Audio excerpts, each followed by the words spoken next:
Madhav's Desi Paratha shop is dying.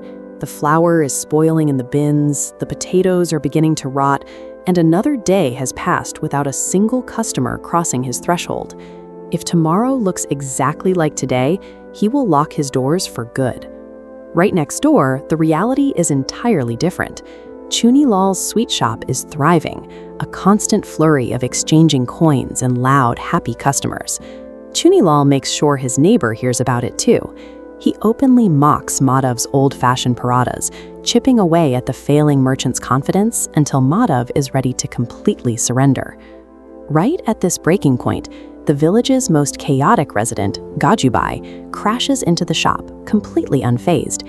He is loud, clumsy, and immediately proposes a desperate, outlandish idea. Merchants facing total collapse rarely have the luxury of caution. Madhav finds himself following the village's most eccentric resident into a gamble that ignores every rule of common sense. Gajju Bhai leads Madhav away from the bustling market and out to the quiet, forgotten edges of the village, stepping into a world far removed from commerce and logic. They enter an abandoned shed filled with the discarded experiments of Gajju's late grandfather.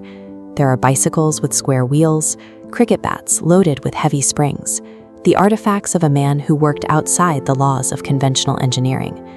Hidden in the corner is a heavy, industrial-looking oven. It bristles with exposed wiring, bright buttons, and thick pipes that look entirely out of place in a simple kitchen. Madhav takes one look at the exposed wires and immediately steps back. He treats the machine as an unstable hazard ready to short-circuit at any second. Gajju Bhai operates on pure, reckless optimism.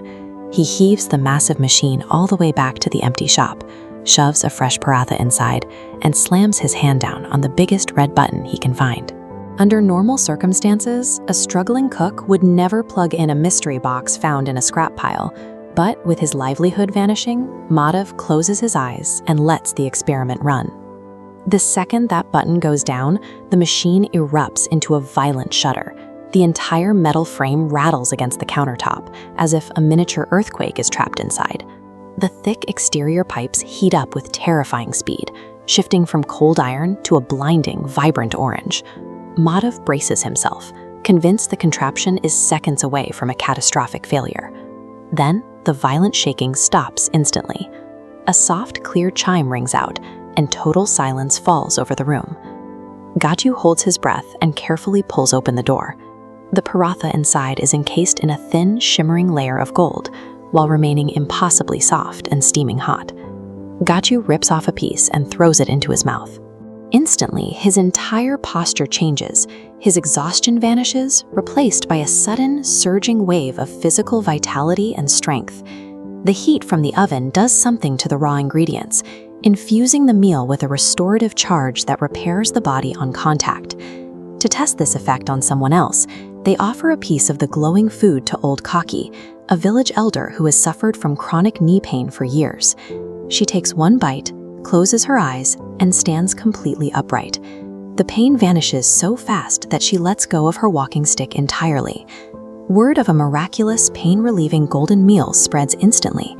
By the next morning, a massive crowd surrounds Madhav's counter, eager to trade their coins for healing, reversing his financial ruin in a matter of hours. Watching from next door, Chuni Lal's smug satisfaction morphs into pure, venomous obsession. He sees Madhav collecting a fortune, and the sight of his rival's success eats away at him. Miracles can mend a physical injury, but they also act as an accelerant for an envious neighbor. A device that creates value from nothing becomes an irresistible target for greed.